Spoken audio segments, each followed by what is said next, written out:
来看，这新竹市长高虹安，伊是涉嫌伫做立委的时阵诈领助理费，即马法官是判伊无贪污，改用公务人员定载不实罪，加判6个月有期徒刑，也就是讲伊有通好继续来做市长。今仔日这高虹安呢，随出面来走行庭，现场嘛声真侪支持者甲媒体告伊。 这个复职也等了非常长的一段时间。那在这段期间停职的时候，其实我也一直没有忘记我对新竹市还有很多的责任在，尤其是就是在市长的任内，其实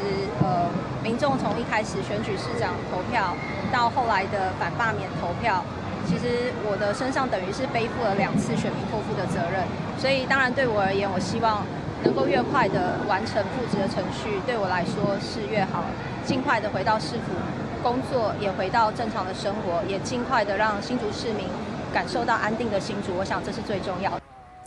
高虹安一个落车呢，就受到真热情的欢迎嘛，因为这是立审判决了后第1届来参加这公开的活动。针对着各界的评论，高虹安是呼吁大家爱尊重司法，而且也爱尊重判决。伊讲伊已经提出复职的申请，等通过了后，就连面登去做新竹市长。不过这高等检察署呢，嘛表示讲会伫咧收到判决书了后，搁再来研究决定到底敢要提起上诉。